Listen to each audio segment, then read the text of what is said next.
ମହୁମାଛି ପାଳନ। ମହୁ ମାନବ ସମାଜ ପାଇଁ ଏକ ଅନନ୍ୟ ଅବଦାନ। ଏହାର ବ୍ୟବହାର ଏବେ ବହୁଳ ମାତ୍ରାରେ ବଢ଼ି ଚାଲିଛି।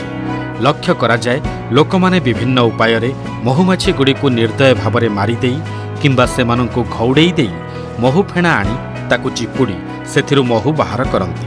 ଏହିଭଳି ପୁରାତନ ପଦ୍ଧତିରେ ସଂଗ୍ରହ କରାଯାଉଥିବା ମହୁ ଖୁବ୍ ନିମ୍ନମାନର ହେବା ସାଙ୍ଗକୁ ମହୁମାଛି ବଂଶ ମଧ୍ୟ ହ୍ରାସ ପାଇଥାଏ। ବିଶୁଦ୍ଧ ମହୁ ପାଇବା ପାଇଁ ବୈଜ୍ଞାନିକ ପ୍ରଣାଳୀରେ ମହୁମାଛି ପାଳନ କରାଯାଏ।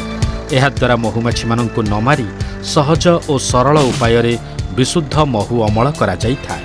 ଏବେ ଆମ ରାଜ୍ୟରେ ଅନେକ ଚାଷୀ ବୈଜ୍ଞାନିକ ପ୍ରଣାଳୀରେ ମହୁମାଛି ପାଳନ କରି ତାଙ୍କର ଆୟ ବୃଦ୍ଧି କରିପାରୁଛନ୍ତି।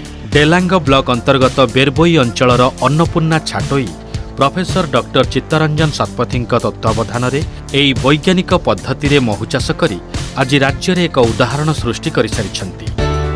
ବୈଜ୍ଞାନିକ ପଦ୍ଧତିରେ ମହୁ ଚାଷ କରିବା ଦ୍ୱାରା ଉଭୟ ମହୁମାଛି ଓ ମହୁ ଉତ୍ପାଦନରେ ବୃଦ୍ଧି ଘଟିଥାଏ।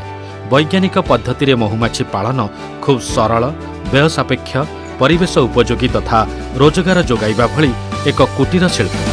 ବୟସ, ଶିକ୍ଷାଗତ ଯୋଗ୍ୟତା, ଲିଙ୍ଗଗତ ପ୍ରଭେଦ କିମ୍ବା ବୃତ୍ତି ଯାହା ବି ହେଇଥାଉ ନା କାହିଁକି ଯେକୌଣସି ବ୍ୟକ୍ତି ଇଚ୍ଛା କଲେ ସଠିକ୍ ତାଲିମ ନେଇ ଏହାକୁ ଏକ ବ୍ୟବସାୟ ଆକାରରେ ଗ୍ରହଣ କରିପାରିବେ।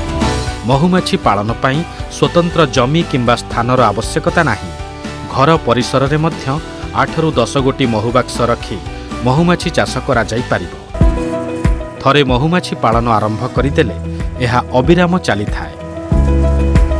ମହୁମାଛି ଚରାବୃକ୍ଷଗୁଡ଼ିକ ହେଲା ନିମ୍ବ, କରଞ୍ଜ, ୟୁକାଲିପଟାସ, ପୋଲାଙ୍ଗ, ଶିଶୁ, ତେନ୍ତୁଳି, ଶିରିଷ, ବରକୋଳି, ଜାମୁକୋଳି, ସଜନା, ନଡ଼ିଆ, ପଦ୍ମ, କଇଁ ଇତ୍ୟାଦି।